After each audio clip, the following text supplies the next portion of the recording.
Here's a part two to this, and I was finna keep going with what I was recording, but then I thought about this, which really hammered it down. Do y'all know that our bodies are 70% water, approximately? Now, what would happen if a spirit was able to come in contact with you if you were close enough to it, especially in dry, damp, moisturized areas, and you were to say, I don't know, touch something that belongs to them? Now, all of a sudden, that spirit is able to infect you in a way.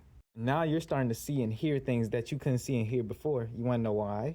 And here's where the theory part really kicks in.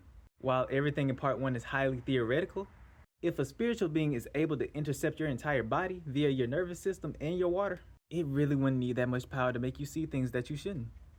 Right? Like a ghost can make you see things by just affecting your nervous system, controlling the amount of ions that go to a specific part of your brain receptors, which is how you can be the only person that can see a ghost while everyone else can be in the same exact room not seeing it.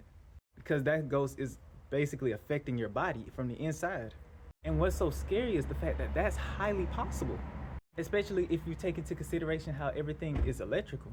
So when you really think deeply about something like that, you see how people can just hear things without anyone else hearing you. Or how a physical knock, right? Everybody can hear a physical knock without nobody being at the door. There might be a level of moisture there that people haven't really considered, either from the inside or the outside. And that's the kicker of this theory. Ions do not need a whole bunch of energy to move. Ions don't need a bunch of energy to move. You just know how to move it correctly, and you can turn a soft push into a large thump, which is how ghosts are able to do that, but they're not able to pick people up. You feel what I'm saying? And when you realize that ghosts be manipulating, controlling, or fine-tuning your ions that flow to your brain or your nervous system or anywhere else in your body, now you start to think to yourself, that probably was a spirit that I heard that no one else did.